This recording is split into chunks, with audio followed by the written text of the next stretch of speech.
bangunlah disiplin rohani. Nah, biasanya apa yang membuat engkau melakukan itu? Misalnya ketika aku nonton ini terpacu, nah disiplin dong, jangan lagi. Ketika stimulasinya apa yang menstimulasi gitu loh. Nah, jangan lagi di situ dong. Lu ingatlah siapa dirimu sekarang. Kau tuh anak Bapak surgawi yang disayangnya. Jadi selama seks itu masih lebih indah, dosa seks itu maksudnya. ya dosa seks itu masih lebih indah, ya dosa seks masih lebih indah, maka dia akan balik lagi di situ. 3, 2, 1, ngobrolin pesona Injil yuk setiap hari. Shalom, kita kembali lagi di Gereja Ngopi. Hari ini bersama dengan Pak Gem. Kita akan bahas satu tema yang agak sedikit sensitif terkait dengan seks. Seks, iblis, dan Tuhan. Nah ini Ada manusia juga. Ada manusia juga, iya. Sorry, ada manusianya juga. Di dunia kita saat ini, dan tentu ya sudah dari zaman dulu ya, orang itu kemudian dibawa untuk berorientasi ke namanya seks. Apalagi kalau kita lihat di beberapa, atau bahkan kalau saudara lihat fenomena, ada banyak hamba-hamba Tuhan jatuh di dosa ini, Pak Gem. Jatuh di dosa seks. Bukan rahasia umum lah. Bukan rahasia umum. Bahkan orang-orang terkenal kan gitu. Orang-orang terkenal ya. Mengkagetkan kita. Mungkin kita sorry to say, saya harus sebutkan ada salah satu apologet yang begitu luar biasa, dan ini sudah jadi berita viral. Ravi Zacharias itu setelah kematiannya kemudian baru terungkap skandal-skandalnya. Bicara tentang seks, Pak Gem. Aku biasanya agak excited, tapi kali ini harus pelan-pelan nih karena karena ini sensitif sekaligus, supaya kemudian kita bisa memberikan apa kata lensa Injil terkait dengan seks. Tapi aku mau nanya ke Pak Gem terlebih dahulu, yang paling mendasar, poin utama pertanyaan aku adalah, seks ini kemudian apakah murni dari konstruksi sosial atau konstruksi manusia yang membangun, ya memang manusia tidak harus berhubungan seks, ataukah memang ini sebuah ide Allah, sifatnya metafisik? Apakah seks ini sekedar hanya fisik saja atau bagaimana? Mungkin. Nah, yang pertama sebelum saya jawab, memang inilah manusia kita yang sudah jatuh dalam dosa membuat jadi sungkan bicara soal seks kan. Nah, karena kejatuhan manusia dalam dosa, padahal seks itu kan suci. Nah, seks itu suci terkait dengan tadi pertanyaan itu. Ide awal. Ide awal. Kita harus mulai dari Kejadian 1 ayat 1. Oke. Pada mulanya Allah. Pada mulanya Allah. Allah. Artinya apa? Allah yang memulai. Jadi semuanya ada karena Allah lah yang memulai. Itu Kejadian 1 ayat 1 kan? Oke. Ayat 31-nya, lalu Tuhan melihat semua yang diciptakannya sungguh amat baik. Jadi apapun yang ada ini, ya kan, termasuk seks dalamnya, itu sungguh amat baik. Jadi bicara seks itu tentu ya Allah, itu bersumber dari Allah. Kalau kita bicara soal seks, secara kamus kan seks itu sebenarnya kan laki-laki dan perempuan. Kan itu kan jenis kelaminnya. Misalnya dalam bahasa Inggris, seks gitu. Itu kan bicara soal apa? Pria, laki-laki, kan gitu kita ngisinya. Ya kan, kalau kita membuka kamus. Nah, kemudian kalau kita memperhatikan Alkitab kita, Kejadian 1 ayat 27, Allah menciptakan manusia itu laki-laki dan perempuan. Lalu perintahnya beranak cuculah.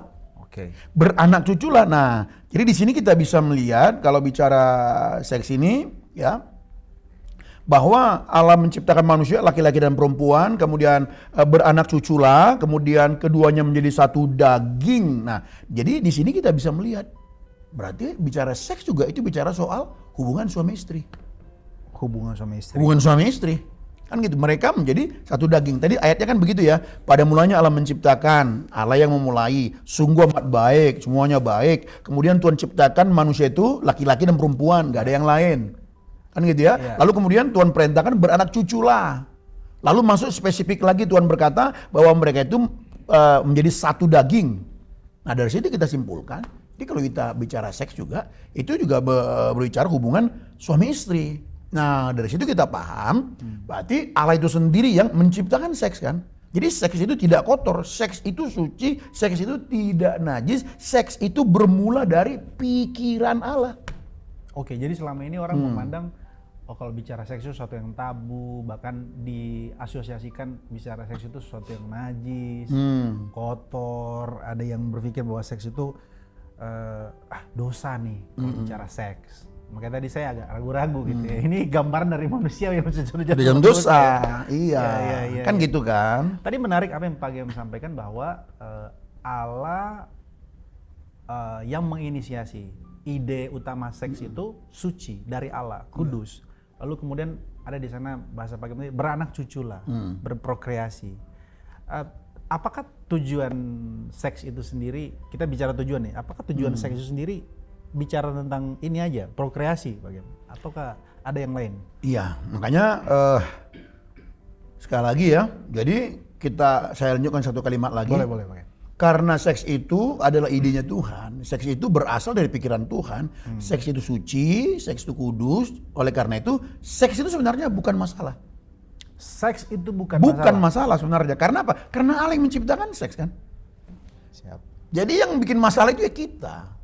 Kita manusia yang tergila-gila. Pakai tergila-gila sama seks, akhirnya seks itu menjadi masalah. Ya kalau kita lari ke doktrinalnya, ya itu semua karena dosa kan. Ya. Membuat kita menyimpang. Nah, karena seks itu berasal dari Allah, ya kan? Seks itu maksudnya dari pikiran Allah. Tentu waktu Tuhan menciptakan seks itu, tentu Tuhan juga punya tujuan dong. Ya kan? Kan namanya Tuhan ya, waktu Tuhan mencipta dia punya tujuan di dalamnya. Jadi oleh karena itu, ya kalau kita bicara seks nggak bisa dilepaskan dari maksud atau tujuan Allah menciptakan dunia ini. Nah makanya di dalamnya ya ada dua tuh yang Tuhan tetapkan tujuan daripada seks ini. Yang pertama itu prokreasi. Siap. Jadi Tuhan menciptakan manusia laki-laki dan perempuan, Tuhan berikan perintah atau mandat untuk beranak cucu. Apa tujuannya? Tujuannya karena Tuhan mau bumi ini diisi oleh keturunan-keturunan ilahi. Itulah rancangan Tuhan sebenarnya. Karena manusia itu kan dutanya Tuhan, kan wakilnya Tuhan. Nah, jadi Tuhan ciptakan seks itu ya supaya mereka bisa beranak cucu dan anak cucu mereka ini adalah keturunan ilahi. Jadi betapa mulianya sebenarnya ya keberadaan seks itu dalam rancangan Allah. Nah itu tujuan yang pertama. Nah tujuan yang kedua tentu ada unsur ya rekreasi di dalamnya, kalau pakai istilah rekreasi kan. Siap. Nah menyatukan pasangan suami istri, mereka menjadi satu daging. Ini bicara apa nih ya? Bicara soal keintiman, kenikmatan, kesenangan, keistimewaan. Di dalamnya juga bicara soal kesetiaan. Itu dia. Jadi kalau bicara seks itu tadi prokreasi, kedua untuk menyatukan pasangan suami istri, di dalamnya juga ada unsur-unsur rekreasi. Makanya saya katakan tadi ada keintiman di dalamnya. Ada kenikmatan, kesenangan, keistimewaan, kesetiaan. Itulah. Jadi dengan demikian kenikmatan, kesenangan, apalagi ya? Itu semua berasal dari pikiran Allah. Komitmen. Iya, itu semua berasal dari pikiran Allah kan. Ya. Betapa indahnya bukan? Ya. Jadi di dalamnya lah suami istri jadi saling mengenal, saling melengkapi dan semakin merekat dalam kesetiaan. Makanya hubungan seks suami istri begini. Seks itu dilakukan tempatnya kan di dalam pernikahan, yaitu suami istri. Ya. Nggak boleh berhenti di sini. Nggak boleh berhenti di sini. Itu pun harus suami istri yang saling cinta, yang saling mengasihi. Jika tidak, dia sedang merusak kesucian seks sebenarnya. Walaupun suami istri. Oke. Bagaimana mereka bisa dalamnya mereka tidak menikmati seks? Kita orang Pentakosta bilang dalam hadirat Tuhan jadinya. Iya. Ya dong. Kenapa cintanya, perasaannya ternyata dia mau tubuhnya. Kan gitu, dia mau tubuh pasangannya. Ya. Tapi kalau saling mencinta, saling menyayangi dalam kasih Tuhan, enggak. Jadi di dalamnya ada unsur spiritual dan unsur physically. Ini bisa jadi, sorry Pak, ini bisa jadi hashtag nih. Seks dalam hadirat Tuhan. Makanya saya kutip, gimana lagi kan? Jadi ya suami istri melakukan seks itu ya di dalam kehendak Tuhan, di dalam hadirat Tuhan. Kalau gitu orang karismatik kan biasa pakai dalam hadiratnya kan gitu. Siap. Oke. Masih ada Pak Diam? Ya sehingga kita tidak berdosa waktu sehingga suami istri tidak berdosa waktu melakukan hubungan seks. Jadi berhubungan seks ini dalam hal ini tidak hanya, atau seks itu tidak hanya bicara tentang berhubungan fisik, tapi ada unsur metafisik atau spiritual. Ya, spiritual tadi, dalamnya kan. Aku mau ke sini Pak. Sorry nih kalau pertanyaan aku sedikit agak apa istilahnya tidak sistematis. Ya namanya juga ngobrol ya kan. Iya. Ada salah satu istilah Pak Gem, self giving sama self fulfillment. Bisa tolong Pak Gem elaborate lebih dalam. Apa yang Pak Gem maksud dengan bahwa ketika seseorang itu mencintai harus ada self giving ataupun ada versus self fulfillment. Apa bedanya dan bagaimana menjelaskan istilah itu Pak Gem? Iya, jadi kalau namanya seks dalam Tuhan itu dia harus self giving. Self giving. Ya, dia memberi diri. Oke. Jadi masing-masing memberi diri karena Paulus berkata di dalam Roma pasal 7 ya bahwa suami itu ya tidak berhak atas tubuhnya kan. Itu istrinya yang berhak. Itu coba dibaca dulu deh. Salah pula nanti kan. Kita baca. Roma pasal kan? 7 itu. Walaupun nanti di layar saudara juga sudah akan tampil tuh. Coba ayat 1 ya. Ya. Ayat 1, apakah kamu tidak tahu, saudara-saudara, sebab aku berbicara kepada mereka yang mengetahui hukum bahwa hukum berkuasa atas seseorang selama orang itu hidup. Nah, jadi kalau nanti kita baca terus ke bawah, di ayat berapa ya? Nanti saudara bisa menemukan ke bawah bahwa seorang suami itu istrinya berhak atas tubuhnya gitu loh. Jadi di dalam hubungan seks suami istri itu, di dalam Tuhan itu, seorang suami ya dia memang memberikan dirinya sepenuhnya untuk dimiliki oleh sang istri. Istri pun begitu. Sorry Pak Gem. Suami-suami tolong dengarkan ini, istri-istri sekali lagi Pak Gem. Ya jadi hubungan seks dalam Kristen itu seorang suami itu memberi self giving, jadi dia berikan diri sepenuhnya. Itu sebenarnya kan perlambangan Kristus yang memberikan hidupnya sepenuhnya kepada jemaat. Seperti itulah seorang suami memberikan dirinya sepenuhnya. Demikian juga seorang istri memberikan diri sepenuhnya di situ. Jadi di situ memang tanpa batas. Makanya yang namanya hubungan seks itu bicara soal hubungan pengenalan yang sebenarnya tanpa batas, nggak bisa diungkapkan dengan kata-kata itu. Nah di dalamnya mereka masing-masing mendapatkan apa? Self fulfillment tadi. Mendapatkan pemenuhan di dalamnya kan. Jadi ketika masing-masing pasangan ini tidak self giving, bagaimana self fulfillment itu diperoleh? Oke, jadi sifatnya kalau agak sedikit keren bahasanya sifatnya altruistik ya. Altruistik, betul. Ya, jadi tidak ego kan, mengutamakan orang lain. Iya, tidak mementingkan diri sendiri. Tadi menarik, tolong dipertebal sedikit. Kalau kita hubungkan ke Efesus pasal 5 lah Pak Gem, ayat 30, 33 atau 32. Di sana kan seperti ada misteri teologis tuh, bicara tentang hubungan suami istri, bicara tentang seks ini.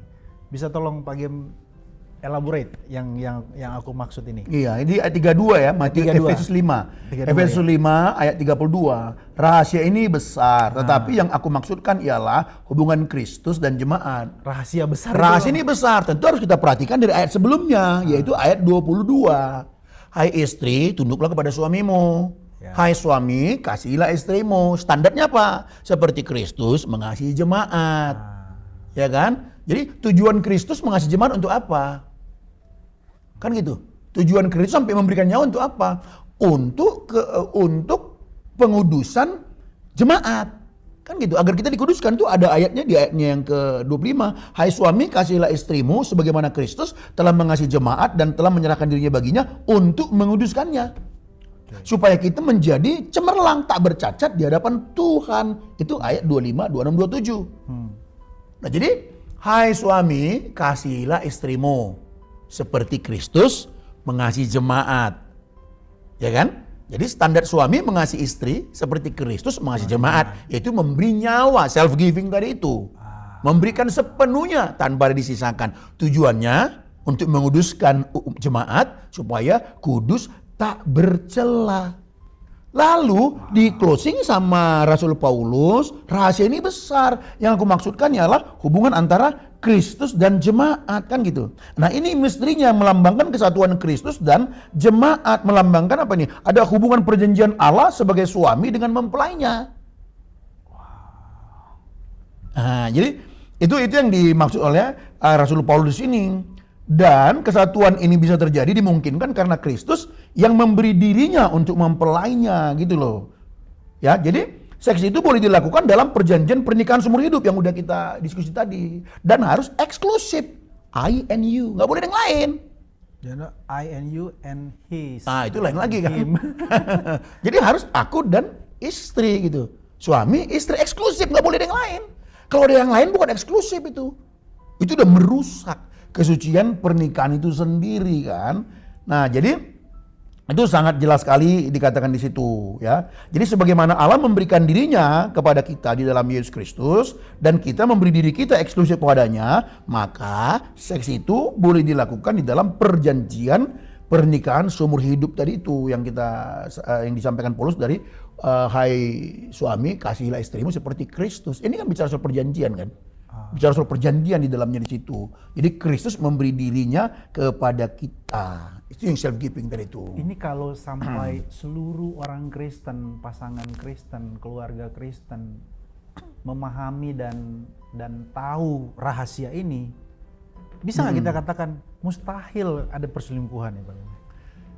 Ya, sekali lagi kalau mustahil itu atau yes, ya itu yes. Agak lebay saya. Enggak, itu yes. Ketika memang betul-betul memahami dan betul-betul menghidupi itu yes. Oke. Tapi seperti yang pernah kita diskusikan ya, bahwa manusia itu digerakkan bukan dari apa yang dia tahu, bukan dari apa yang dia pahami, tapi apa yang dia cinta di dalam hatinya. Walaupun dia sudah tahu konsep ini, Tahu, value ini, iya. Tapi kalau cintanya tidak tertuju kepada Kristus, bisa saja dia melenceng. Dia melenceng karena kita banyak tahu kok, tapi kita lakukan yang bertentangan dengan yang kita tahu. Tapi kita harus mulai dari tahu. Ya. Kan gitu dong. Supaya nggak miskonsepsi. Iya, supaya tapi harus dimulai dari tahu. Karena iman itu juga unsurnya satu. Iya. Pengetahuan. Aku tahu apa yang aku percaya kan. Jadi dari tahu kita itu, dari yang kita pahami itu, terus menerus kita renungkan ya, menjadi apa ya, mengendap di hati kita, menjadi darah daging kata kita orang Pentakosta. Yeah. Dan akhirnya kan kita bisa menemukan di situ rasanya manis, indah, menguasai kita. Itu kan menjadi membentuk cinta, membentuk kasih kita jadinya terhadap pengetahuan firman itu. Ketika itu dia membentuk satu hal yang paling berharga dalam diri kita, membentuk di dalam imajinasi kita yang betapa indahnya pengetahuan tentang kebenaran itu akan menggerakkan kita untuk melakukan apa yang kita tahu tadi.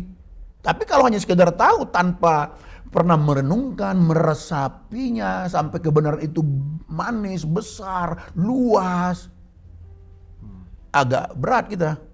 Agak berat untuk melakukan apa yang kita tahu tadi. Karena kita digerakkan oleh apa yang kita suka, kita cinta di sini. Gitu dia ya. Gini Pak Gem. Oke. Tadi soal self giving, kemudian kita akan tiba kepada self fulfillment, memahami bahwa Kristus memberi dirinya kepada jemaat. Sehingga masing-masing istri, suami memberi diri juga kepada pasangannya. Self giving, self fulfillment tadi. Aku mau masuk ke tadi, aku sedikit melenceng nanya, apakah ini jadi mustahil adanya perselingkuhan kalau sampai mengerti value ini. Nah, kita lihat kan realitasnya adalah manusia ini tadi di awal-awal kita sudah bahas ini bahwa kemudian orang lebih banyak berorientasi kepada dosa-dosa seksual. Ada banyak sekali orang jatuh karena dosa seksual.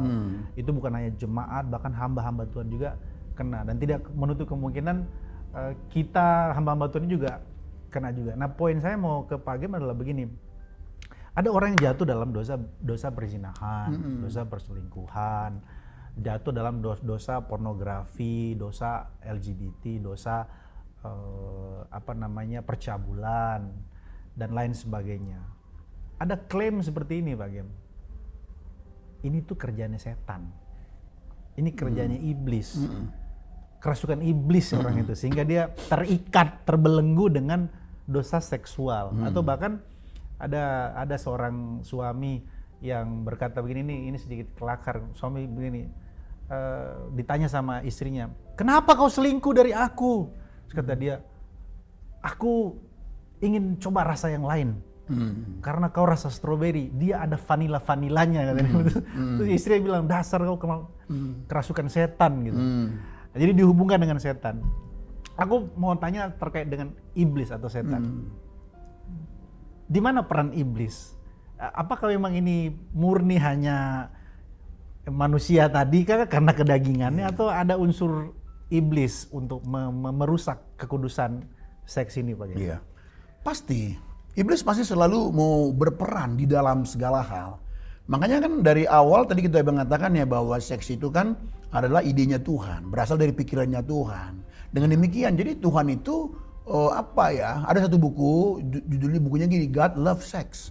God Love Sex. Iya. Nanti kita ada di layar di bawah sini. Ada satu buku itu kalau nggak salah terbitan Immanuel. Mas, Pak James, Immanuel. Iya, penulisnya sih apa? God Long Temper ya apa? Kan ada ya, seorang teolog namanya Long Temper ya. Long Tempered, oke. Ya, si penulisnya itu. Siap. Apa isinya? Jadi God love sex, tapi iblis benci seks. Oh, Tuhan cinta seks, iblis benci seks.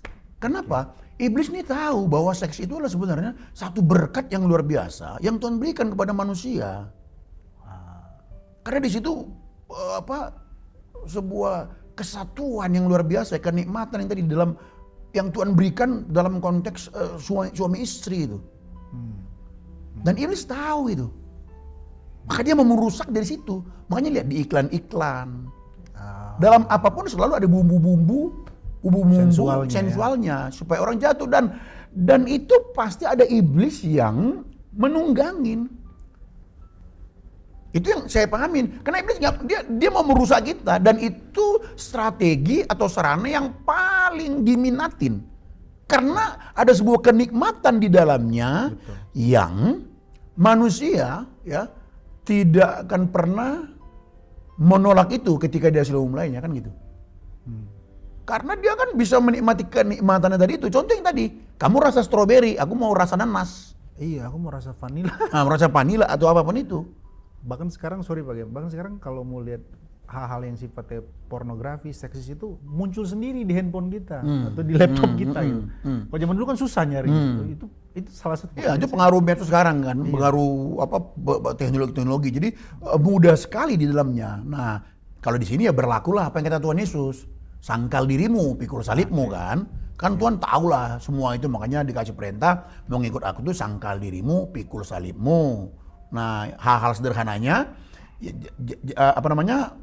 jangan hati-hati dengan apa yang kau lihat, hati-hati dengan apa yang kau baca, hati-hati dengan apa yang kau rasa melalui tontonan kah, apa yang muncul kah. Nah, di sini dibutuhkan memang sebuah sikap yang tegas pada diri kita sendiri.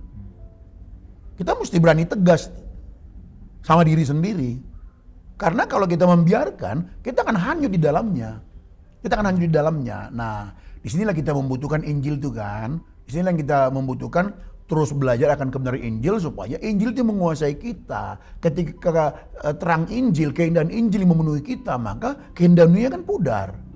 Tapi ketika keindahan Kristus, bagi kita Kristus tidak indah, maka dosa seksual itu yang indah. Akhirnya kita kesedot ke sana, ketarik terus ke sana. Karena itu menjadi kenikmatan. Karena kita digerakkan oleh kenikmatan kita yang kita alami, kita rasakan itu. Nah, di situ yang mengerikannya. Makanya perbedaannya kan dengan dunia ini kan memisahkan tindakan seks dengan tujuan seks. Dunia ini hanya mengajarkan soal tindakan seksnya aja, kayak tadi tuh aku mau strawberry. Itu kan memang budaya modern ini. Bahkan katanya nih, saya baca buku aja. Di luar sana ya orang marah-marah juga sama gereja. Aku suka sama dia, dia suka sama saya, repot amat sih untuk ngambil satu kertas doang. Aktenya. Mesti ikut bimbingan dulu lah, mesti ini dulu lah. Kok repot amat sih? Aku suka sama dia juga sama saya. Gereja ini kan gitu. Nah, kita kan gereja mesti konsisten di situ, mesti tegas. Jadi bukan sekedar bicara tindakan seksnya, tapi tujuan seks tadi itu untuk apa? Seks itu diciptakan oleh Tuhan kan. Iya. Nah, ini di atas tadi kita pelajarin. Betul. Yaitu kan prokreasi dan untuk menyatukan hubungan suami istri itu. Karena itu dalam melambangkan hubungan antara Kristus dan jemaat di mana masing-masing saling memberi diri, self giving, sehingga masing-masing mendapatkan kepuasan yang dari Tuhan itu di dalamnya. Nah, kemudian kita tambahkan lagi nih kalau bicara seks juga begini. Silakan. Nah, seks itu juga nggak bisa dilepaskan dari apa? Self itu diciptakan Tuhan, dia bersifat sosial.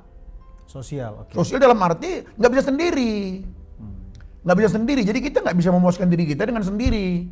Oke. Nah, itu sudah di luar dari maksud seks itu diciptakan. Jadi kita nggak bisa memuaskan diri kita sendiri dengan seks, mesti dengan pasangan kita pun di dalam pernikahan dan saling cinta, gitu loh. Siap. Ini untuk supaya supaya untuk mendaratkan terkait dengan sosial, tidak hanya dia harus sosial, tidak hanya sendiri. Kan ini ada banyak fenomena khususnya di anak-anak muda ya. Fenomena masturbasi, onani, itu mencapai kepuasan tapi dengan cara sendiri. Bahkan ada saya pernah melayani anak-anak youth sama teens, mereka kesaksian rata-rata ya jatuh ke dalam pornografi, menonton film porno, kemudian juga jatuh ke dosa-dosa masturbate, onani dan lain sebagainya. Ini untuk memuaskan diri sendiri, Pak. Ada istilahnya itu konstruksi sosial, konstruksi seks yang dibangun oleh dunia atau filosofi lah, bahwa ya namanya seks itu pemuasan pribadi untuk fisik. Selama aku tidak merugikan, kan aku tidak merugikan orang lain, itu hanya diriku sendiri gitu. Nanti coba dihubungkan, aku mau hubungkan dengan ada istilah Pak Gem itu, justru seks itu jembatan dunia ke sorga gitu Pak Gem. Aku pernah dengar tuh istilah, justru seks itu sebagai jembatan dunia ke sorga. Boleh tolong dijawab Pak Gem? Pak Gem menangkap nggak yang saya maksud ini? Iya. Untuk ya konteks sosial tadi. Iya. Jadi jembatan itu maksudnya adalah kan di dalam seks itu di dalamnya kan ada unsur spiritual dan fisik, itu maksudnya sebenarnya. Nah, jadi ketika seseorang suami istri ya di dalam Tuhan itu melakukan hubungan seks, di dalamnya kan dia ada mendapatkan juga ya pemuasan secara jasmani dan spiritual kan di dalamnya.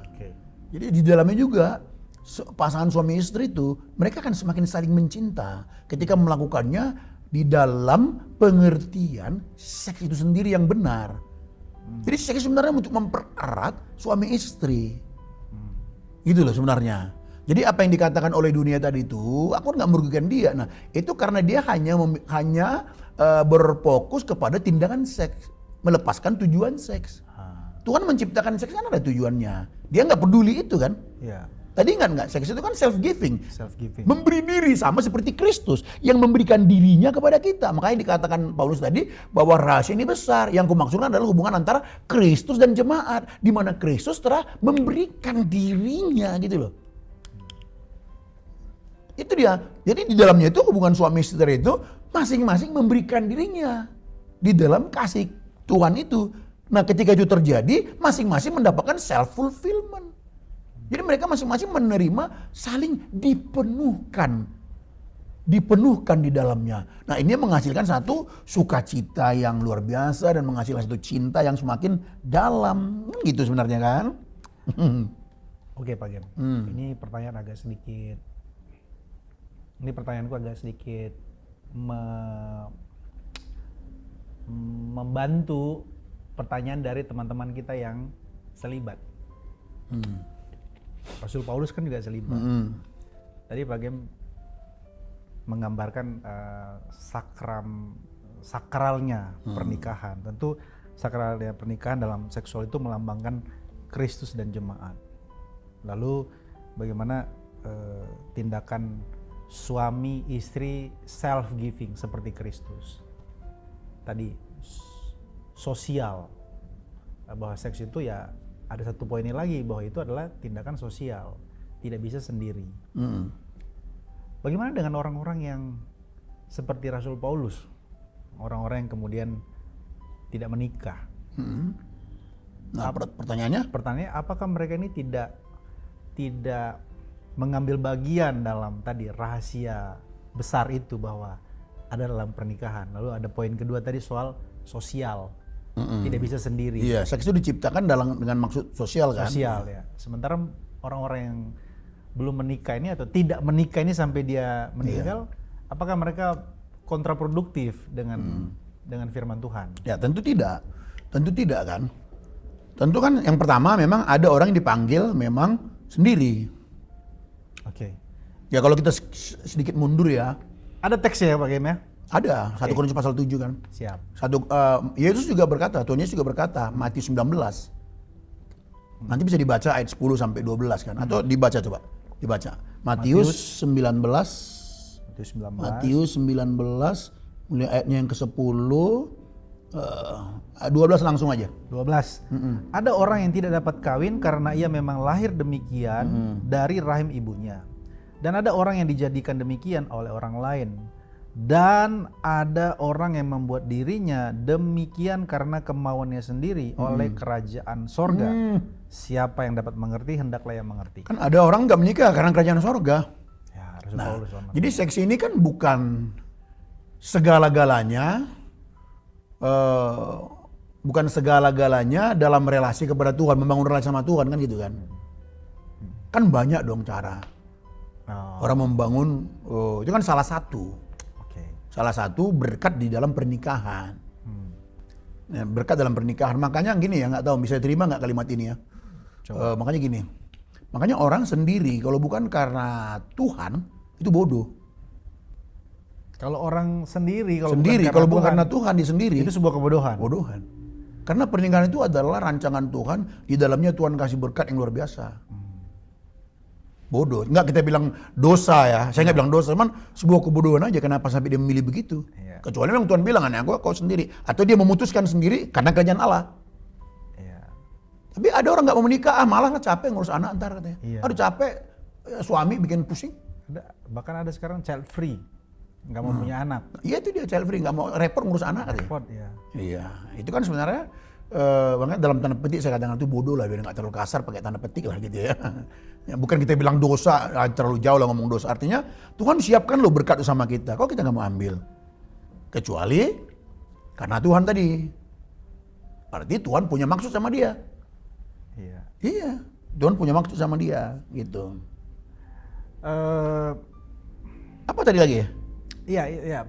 Pertanyaan aku tadi terkait orang-orang yang selibat, ternyata itu tidak. Iya, kan Tuhan akan kan banyak cara dia untuk berrelasi dengan Tuhan, makin intim dengan Tuhan.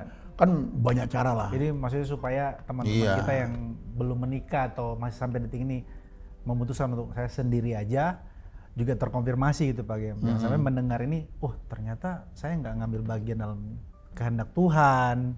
Karena kan tadi gambarannya self giving, itu sifatnya sosial, altruis, memberi diri gitu. Ternyata ini penghiburan tuh teman-teman yang belum menikah juga atau self giving dia kan bisa langsung bisa ke Tuhan dengan bidang-bidang yang lain kan. Self givingnya itu. Iya dong. Betul. Oke, aku mau masuk ke hal-hal yang sifatnya gini Pak Gem. Kan gimana sih orang yang terbelenggu dengan dosa seks? Itu kan bicara roh kan, rohnya terbelenggu gitu. Ada orang yang mau bertobat gitu, nggak bisa, jatuh lagi di dosa yang sama. Istilahnya ikatan roh lah, dia terikat dengan roh perzinahan, roh percabulan, roh seks inilah, bisa dibilang gitu. Roh seks ini gimana tuh roh seks itu gimana? Ya, maksudnya dia jatuh terus dalam dosa itu gitu.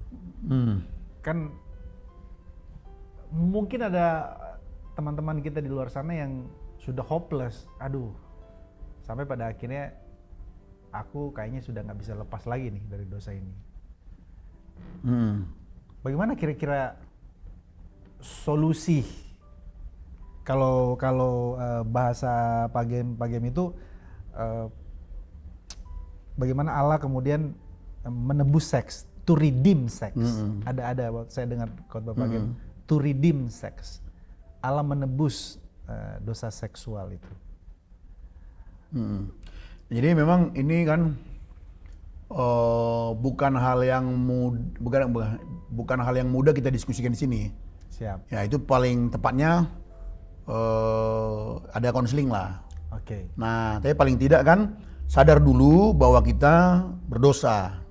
Sadar bahwa kita melakukan itu dan itu melukai hati Tuhan. Ya. Itu dulu. Kalau kita nggak merasa itu melukai hati Tuhan, langkah awal udah gagal.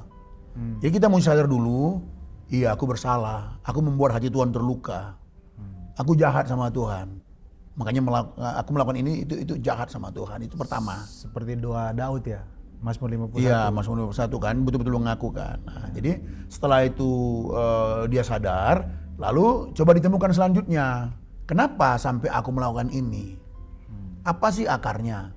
Sebenarnya kan gini ya, itu kan hanya tampak di luar. Oke. Orang jatuh misalnya pornografi dan dosa-dosa seksual yang lainnya, itu kan tindakan yang keluarnya, yang berasal dari dalam. Oke. Nah, kita carilah akarnya kenapa sampai aku ingin dipuaskan. Sebenarnya kan bicara soal ini kan, ingin dipuaskan sebenarnya, mencari kepuasan sebenarnya. Nah, itu di dalam sini kenapa? Nah, ada orang yang mungkin diremehkan, atau ada seorang yang gak dianggap oleh pasangannya. Ya. Dalam kekecewaan akhirnya dia mencari di situ, mencari ke tempat yang lain yang dia merasa dipuaskan lewat orang lain itu. Atau lewat tontonnya dipuaskan, seolah-olah hidup gitu. Seolah-olah itu hidup kepada hanya tontonan dan dipuaskan dan sebagainya. Jadi seperti saya katakan tadi ya, tidak mudah untuk kita diskusikan di sini, bisa langsung dipahami. Tapi yang jelas adalah yang pertama sadar kita tahu bahwa kita berdosa, kita melukai hati Tuhan. Karena ketika kita tahu kita melukai hati Tuhan, di situ kita pasti menangis. Kita akan menangis di situ kalau boleh seperti ya? Meratap, Tuhan. Itu. Dalam ratapan itu, lalu kita mencari kenapa. Kalau misalnya namanya udah terikat ya, berarti udah berulang. Kenapa aku suka mengulang gitu? Nah itu ditemukan semua di dalam sini, gitu loh. Semua ada di dalam sini. Ketika itu udah kita temukan akarnya apa, nah kita ratapi dari situ kita mohonkan anugerah Tuhan yang telah datang menebus kita. Nah ketika kita mengalami anugerah Tuhan itu, ya, nah di situ kita percaya bahwa Tuhan itu akan menolong kita dan jangan ragukan bahwa Tuhan sudah memaafkan kita. Oke. Gitu. Nah seringkali kan udah dilakukan itu, lalu merasa perasaan tidak layak. Ya, sorry nih Pak Gem, aku potong. Merasa sudah jijik, sudah najis, sudah dilecehkan, atau sudah tidak lagi bisa keluar dari kubangan dosa ini. Lalu kemudian melihat dirinya jadi rendah diri, jadi tidak bersemangat hidup. Bahkan ada yang sampai level ekstrim. Kayaknya aku udah nggak bisa lagi bertobat. Aku sudah rusak aja sekalian. Kayaknya aku sudah nggak bisa berubah deh. Ya, jadi menanggapi itu Pak? Nah, gini, menanggapi itu adalah yang pertama, ya memang siapa yang layak? Ya maaf nih, sebelum dia melakukan itu pun, udah nggak layak. Nangkap nggak poinnya? Nangkap. Jadi jangan merasa nggak layak karena melakukan itu. Walaupun kau tidak melakukan itu, memang kau nggak layak gitu loh. Memang kita nggak layak. Siapa yang layak? Nah, kesadaran ini mesti dalam dibangun. Mesti dalam dibangunnya. Nah, ketika kesadaran ini tidak dalam, sehingga gini loh, ketika kita menyadari dalam, ya itu melukai Tuhan tadi, itu menunjukkan kita sadar betapa mengerikannya kondisi kita. Gitu loh, betapa mengerikannya kondisi kita itu. Jadi kita nggak perlu bersembunyi kan jadinya. Kita kalau menyadari itu kita jadi nggak bersembunyi. Nah, tadi selanjutnya tadi datang sama mencari akarnya kan. Ya, kita datang sama Tuhan, kita mencari akarnya apa sih dalam hati.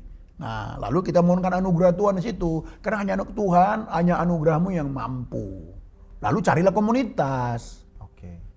Cari komunitas. Setelah kita mencari komunitas, terus bangunlah disiplin rohani. Nah, biasanya apa yang membuat engkau melakukan itu? Misalnya ketika aku nonton ini terpacu. Nah, disiplin dong, jangan lagi. Nah, kan masing-masing tahu lah di mana ya letaknya ketika stimulasinya apa yang menstimulasi gitu loh. Nah, jangan lagi di situ dong. Nah, jangan lagi di situ. Jadi kalau kita ambil doa Bapak kami, jangan membawa kami ke dalam pencobaan. Artinya jangan mengatakan kepada Tuhan jangan bawa kami ke dalam pencobaan kalau kita masih tetap di situ, nggak mau bergerak. Gitu loh. Kalau kita berani berkata jangan membawa kami ke dalam pencobaan, di dalamnya kita sudah berani untuk keluar dari pencobaan itu.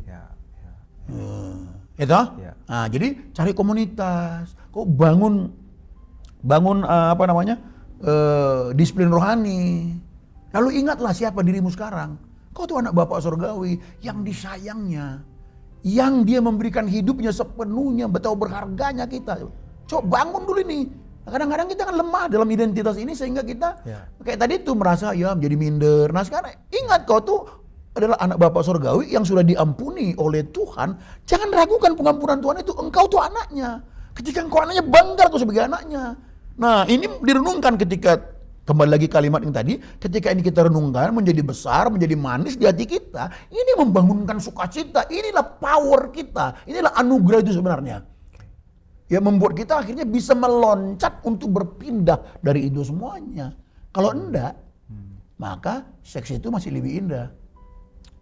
Jadi selama seks itu masih lebih indah, dosa seks itu maksudnya. Ya dosa seks itu masih lebih indah, ya dosa seks masih lebih indah, maka dia akan balik lagi di situ. Jatuh lagi. Pasti. Nah jadi seperti saya katakan tadi, ya di sini tidak mudah untuk kita menjelaskannya secara terperinci seperti itu ya. Kan itu ada ada hamba Tuhan lah yang membuat namanya itu siklus perubahan atau pembaruan Injil, kan ada langkah-langkahnya ya, langkah-langkahnya untuk diikuti. Ya bisa hubungin kita lah untuk diskusi untuk itu sebenarnya. Iya betul, pasti ada banyak teman kita di luar sana yang mengalami situasi itu. Iya. Dan celakanya lagi adalah banyak sekali para orang-orang yang merasa dirinya paling benar ini yang membuat orang-orang yang sudah jatuh dalam dosa ini jadi merasa makin tidak layak. Maksudnya si paling benar gimana? Si paling benar ini maksudnya aku tidak melakukan dosa itu, dasar nih pezina nih, tukang selingkuh nih, jatuh dalam dosa pornografi nih. Ini orang ini adalah orang yang jijik lah, najis lah gitu-gitu Pak. Iya. Jadi memang tidak jarang kita ketemu ada orang yang mau ke gereja untuk mau bertobat tapi kemudian dihakimi gitu. Iya. Ya itulah orang-orang yang dipakai iblis itulah untuk ya saya bilang tegas gitu aja lah. Kadang-kadang ada orang mau dipakai iblis gitu kan. Ya yang melihat diri itu nggak punya salah gitu kan. Iya. Nah tapi hanya saya melihat dari sisi sebaliknya aja. Nah makanya disinilah gereja harus berperan. Jangan sampai gereja itu menambah masalah. Dia udah punya masalah. Disuruh datang ke gereja supaya kau dilayani. Begitu dia di gereja malah dihakimi, dihukum dia. Kamu nggak pantas, kamu nggak layak. Nah gereja itu bukan seperti itu. Gereja itu tempat di mana orang itu bisa nyaman, aman untuk mengungkapkan semuanya. Karena apa? Gereja itu kan menyalurkan kasih Kristus di dalamnya kan. Kasih Kristus itu kan memaafkan, menerima, mengampuni, memeluk gitu. Bukan memberikan hukuman. Nah itu jadi saya hanya berkata, ayolah kita gereja. Jangan nambah masalah lagi. Dia udah banyak masalah gitu, datang gereja kok kita tambah masalah dengan memberikan hukuman-hukuman kepada dia, kan gitu. Bahkan tidak jarang ada case-case tertentu di mana ada yang sampai bunuh diri Pak Gem, karena nggak ada yang support. Ya itu dia. Dia dilecehkan, entah itu dari, apalagi yang dilecehkan dari orang-orang terdekatnya gitu. Nggak bisa cerita gitu, dan melihat dirinya sudah kotor, sudah nggak layak lagi, sehingga kemudian dia mengambil keputusan, bunuh diri aja deh. Gitu. Ya saya hanya bisa meresponnya begini, makanya ketika kita tahu ada orang seperti itu, kita mesti betul-betul inisiatif untuk langsung mengambil tindakan pendampingan. Kita mesti inisiatif. Ya karena dia juga mungkin sungkan.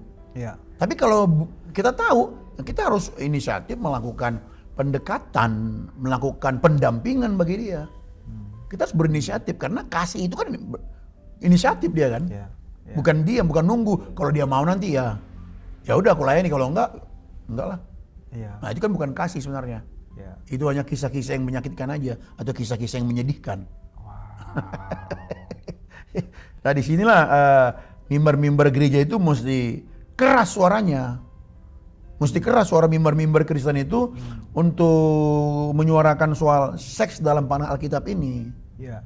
Ya kadang-kadang kita gereja juga kan merasa tabu ya untuk bicara atau mengkhotbahkan khusus tentang seks itu sendiri. Ya. Itu dia, makanya di sini kita coba suarakan. Ayo kita rame-rame menyuarakan yang benar gitu loh. Tentang seks itu sendiri. Bahwa itu nggak tabu, bahwa itu suci. Bahwa itu adalah berkat yang Tuhan berikan kepada kita. Itu idenya Tuhan. Iya, karena itu dari pikiran Allah sendiri, bukan dari tempat yang lain gitu ya. Itu dia, sehingga banyak jemaat-jemaat yang mendengarkannya itu, oh iya ya, ketika dia mengalami hal itu, dia tidak akan sungkan lagi atau nggak merasa kayak berat hati atau jadi berdiam diri. Ya. Oh ternyata ini hal yang suci. Ya. Seks itu suci, bukan kotor ternyata. Dan juga mentransformasi hati seseorang supaya kemudian tadi self giving itu sampai self fulfillment. Gini Pak Gem, aku mau dari Pak Gem sebagai pesan pengembalaan lah kepada jemaat ataupun seluruh orang percaya dan bahkan orang-orang yang sedang struggling. Kalau istilah Pak Gem itu Christian struggling. Konteks ini adalah dalam hal seks. Tadi kita bicara tentang Allah, bagaimana manusia, kemudian iblis punya peran, dan juga seks. Bisa tolong Pak Gem kasih pesan pengembalaan kepada orang-orang yang sedang mengalami struggling dalam hal seks ini, kemudian bagaimana dia memandang dirinya secara pribadi, ataupun kepada keluarga-keluarga yang sudah mulai kehilangan kasihnya kepada pasangannya terkait dengan self giving. Boleh tolong Pak Gem kasih pesan pengembalaan. Iya. Jadi Bapak Ibu, saudara-saudara yang terkasih, jadi bicara seks ini seharusnya bagi kita bukanlah suatu hal yang tabu atau hal yang menjijikkan, karena seks itu bukan hal yang kotor. Seks itu suci, seks itu kudus, karena seks itu sendiri berasal dari pikiran Allah. Allah yang menciptakan seks itu sendiri. Dan seks itu diberikan Tuhan sebenarnya, itu berkat yang indah bagi kita. Tapi jangan lupa ya, ada sarananya, yaitu suami istri. Suami istri pun bagi suami istri yang saling mengasihi, saling mencinta. Ketika suami istri ya, melakukan seks itu, mereka betul-betul memberikan diri sepenuhnya, itu bukti cintanya. Jadi masing-masing saling memberi diri. Ketika masing-masing saling memberi diri, ya, di dalamnya akan menerima pemuasan sendiri. Karena apa? Waktu kita memberi, sesungguhnya kita mendapatkan di dalamnya. Nah, kan begitu ya. Nah, lalu seks itu bukan masalah, yang masalah itu kita. Sama sekali seks itu bukan masalah sama sekali. Tapi yang masalah kita, karena hati kita yang sudah jatuh dalam dosa ini, kita mau mencari pemuasan melalui seks terlepas dari maksud Tuhan menciptakan seks itu sendiri. Nah, kemudian kalau kita memperhatikan apa yang dikatakan Alkitab, bahwa kita nggak boleh memisahkan seks itu, ya, tindakan seks dengan tujuan seks itu sendiri. Tuhan memberikan seks itu tujuannya adalah untuk prokreasi. Kenapa? Karena Allah ingin bumi ini dihuni oleh orang-orang yang keturunan-keturunan ilahi, gitu loh. Itu sejak awal penciptaan Tuhan mau agar bumi ini diisi oleh orang-orang yang takut akan Tuhan, keturunan-keturunan ilahi. Nah, kita manusia berdosa akhirnya merusak semuanya. Tuhan Yesus datang dari sorga untuk memulihkan, untuk menebus seks itu, sehingga terbangunlah keluarga-keluarga yang takut Tuhan, sehingga mereka melahirkan keturunan-keturunan ilahi. Karena itu tujuannya, itulah mandat prokreasi tadi. Lalu di dalamnya juga itu Tuhan kasih kita berkat untuk apa? Menyatukan suami istri. Karena di dalamnya ada keindahan, kedekatan, kerekatan, masing-masing saling membeli diri. Itu membuat makin kuat relasi suami istri, sehingga mereka bisa membangun satu hubungan suami istri yang hebat. Itu akan membawa dampak kepada membangun keluarganya yang hebat, yang keluarga yang memuliakan Tuhan, kan begitu. Nah, sekarang ada banyak orang yang keluar dari maksud ini, mencoba mencari pemuasan sendiri dengan masturbasi, onani, nonton film yang nggak benar gitu kan. Nah, ini semua penyimpangan, dan sebagai seorang hamba Tuhan saya berkata, kita menyadarilah, sadarlah bahwa itu hal yang menyimpang. Sebab tanpa kita memiliki kesadaran yang besar bahwa ini melukai Tuhan, ini melukai hati perasaan Tuhan, ya, kita tidak akan pernah bisa dipulihkan dari itu. Nggak akan bisa. Injil itu adalah kabar baik.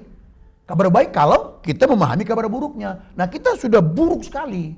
Nah, bagi yang ada di situ mengalami hal itu dan saat ini merasa tidak layak, merasa kayak nggak berguna, nggak berharga, saya berkata kepada kita semua, ya, nggak usah melakukan itu pun. Memang kita memang nggak bernilai, nggak berharga karena manusia berdosa gitu. Nah, jangan kecil hati juga karena mungkin engkau di bidang itu, ada orang lain di bidang yang lain. Sebenarnya itu hanya tindakan-tindakan dosa, tapi pada dirinya kita adalah si pendosa. Jadi kalau saudara merasa nggak layak, bagus, tapi kiranya merasa nggak layak positif. Nggak layak positif dalam arti apa? Ya, menangislah di hadapan Tuhan. Ya, merasa jahatlah di hadapan Tuhan, merasa bahwa kita telah melukai hati Tuhan lah gitu. Nah, oleh karena itu, coba cari kenapa aku sampai mengulang ini. Mohon datanglah sama Tuhan, kita mohonkan anugerah dari Tuhan. Nah, saya percaya sekali tuh, ketika kita menangisi diri kita dengan satu pertobatan yang sejati, yaitu kita sadar betapa dalamnya kita telah jatuh dalam dosa, Tuhan yang penuh kasih itu akan datang kepada kita, bersama saudara, mengangkat saudara kembali untuk bisa melihat bahwa engkau disayang Tuhan. Iya, ya. Lalu temukanlah komunitas. Ya, gereja kita ini pun bisa menjadi komunitas. Kalau saudara belum punya tempat yang menetap, ya gereja kita di GBI Grea, saudara bisa menjadi komunitas sebagai saudara. Lalu di dalamnya nanti saudara kemudian bangunlah disiplin-disiplin pribadi gitu loh. Bangun disiplin pribadi. Nggak ada jalan singkat sih. Nggak ada jalan singkat ya. Jadi saya pikir bagi rekan-rekan semua, bagi Bapak Ibu semua, nah ini perlu sekali untuk kita pahami bersama betapa kudus dan sucinya segitu. Dan akhir kata, ya, jangan pernah ragu bahwa engkau adalah anak Allah. Itu identitas kita. Bangga nggak? Kadang-kadang kita nggak bangga dengan identitas kita. Makanya jadi di situ-situ aja. Di situ-situ aja. Kalau kita sadar bahwa kita adalah anak Allah yang maha tinggi, yang empunya semuanya. Kalau kita benar-benar sadar itu, ini membangkitkan semangat. Sehingga oleh pertolongan Tuhan, kita hidup sesuai dengan identitas kita ini. Ya, Tuhan Yesus memberkati kita. Oke, thank you so much Pak Gem.